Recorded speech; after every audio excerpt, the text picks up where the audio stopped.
Hello guys! Hello Aries! Welcome dito sa aking channel Aries. Alamin natin ang second half reading. Second half of 2024. Love and relationship reading. General para sa inyong lahat. So, ito ay pwede sa intimate relationship, sa family, sa friends, sa kakilala, acquaintance, colleagues, or kapitbahay, or kung sino man ito na resonated or related sa'yo. So, Aries, ano ba ang posibleng action, laman ng iyong puso ngayong July to December 2024? Okay. Aries. Okay, so Aries. Meron tayo ditong, wow. So, yon. Posibleng mayroon ditong Aries na siguro tinitake for granted yung emosyon mo ng karelasyon mo. Kasi may iba sa inyo na gustong makipaghiwalay, makipag-break or makipaghiwalay. Or tapusin na kung ano itong mga imbalances sa relationship. Kasi feeling mo, inaabandon na ka, silent treatment, yung parang in a relationship kayo pero feeling mo unwanted, or parang ang feeling mo hindi ka nag-i-exist, ang feeling mo parang gino-ghost ka, parang gano'n. So nakikita natin siguro eto ay solution mo to kasi ilang beses na siguro, mga several months or years na ang pakiramdam mo is ganun. So, siguro nakapag-desisyon ka na mas mabuti pang makipaghiwalay na lang or tapusin na lang yung relationship kasi ganun din naman feeling mo naman alone ka kahit in a relationship ka. Okay? So, if ever naman na katatapos mo lang sa breakup, pwedeng first half ng 2024 or pwedeng 2023, hindi naging maayos yung takbo ng relationship mo, nagkahiwalay kayo, or siguro hindi naging maayos yung communication, siguro hindi ka pa rin makamove on.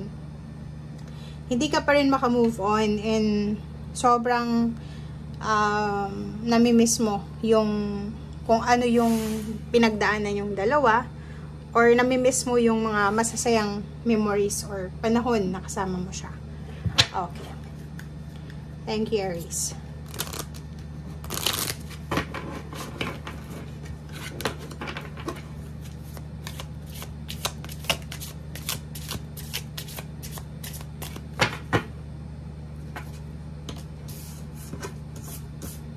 Okay, attraction.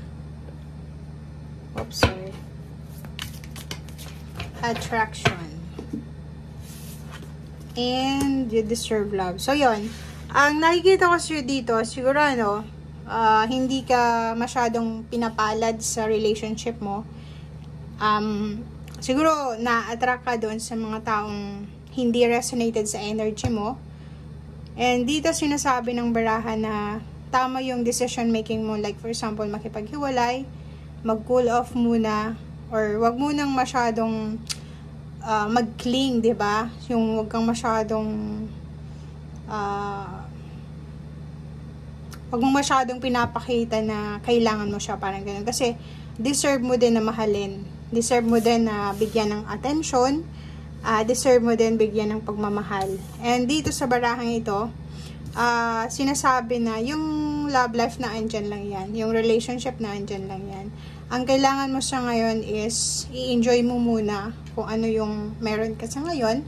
If for example, alone time, being a single, or siguro gusto mo munang mapag-isa, or kung ano man ang status mo sa ngayon, sinasabi ng baraha, doon ka muna mag-focus. Improve mo muna yung sarili mo, mahalin mo muna yung sarili mo bago ka magsimula ulit na pagmahal ng iba. Parang gano'n. So, if galing ka sa broken or heartbreak or separation. And next card is opportunity. 25-7, expand your horizon. So, doon, so kung galing ka sa breakup, sa separation, okay, given na yun eh, 'di ba? Pag galing ka sa relationship, masakit talaga. Mahirap makalimutan, mamimiss mo, lalo na yung mga bagong, yung mga past memories, iba sa bago mong memories, 'di ba? Kasi mag-isa ka na lang. Dito sa barahang to, wag kang masyadong mag-self-pity na parang iisipin mo na palagi ka na lang nabigo sa relationship mo. Kasi siguro, etong oras na ito is naka-destiny to sa'yo. Blessing in disguise na oportunidad mo to para i-expand mo yung horizon mo, para mag-focus ka sa sarili mo, self-love, self-development, para ikalma yung puso mo or magkaroon ka ng kalma sa iyong sarili. Yun nga, mahalin mo muna yung sarili mo and then prioritize mo muna yung peace and harmony sa iyong sarili, sa self mo, okay? Kasi parang nakikita natin na medyo nakakalimutan mo na importante ka rin, okay? Deserve mong mahalin, di ba? You are lovable, deserve mong mahalin, and walang problema sa'yo. So, sinasabi ng baraha, siguro ang second half ng 2024 is sa sarili mo muna ang i-focus mo. Okay? So, nakikita natin dito na if ever man na maraming hindi magandang experiences ka, may hidden message yun, may hidden message or meaning kung bakit yung long-term relationship, like ilang taon na kayo, 10 years, 15 years, pero nagkahiwalay pa rin, or siguro hindi masyadong magkaintindihan, kasi ganun talaga. Pag hindi para sa'yo, hindi para sa'yo. Wala yan sa kung gaano katagal, or wala yan sa kung gaano nyo kamahal yung isa't isa. Okay? Four of Pentacles, so, yun.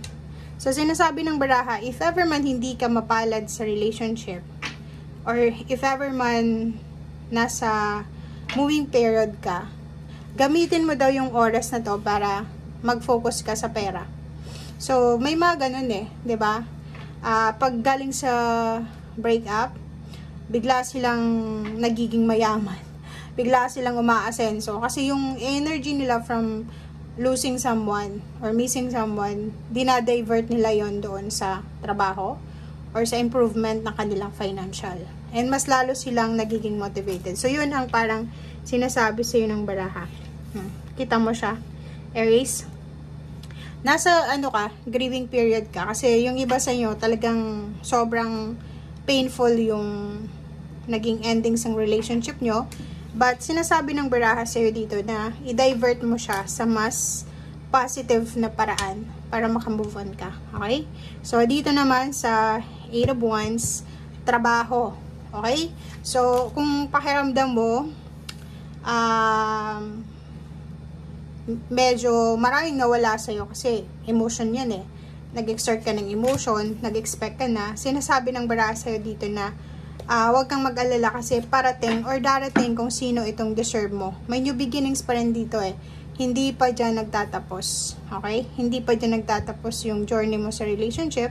And at the same time, makaka-move on ka rin. Okay? Makakaalis ka rin dyan sa situation na yan.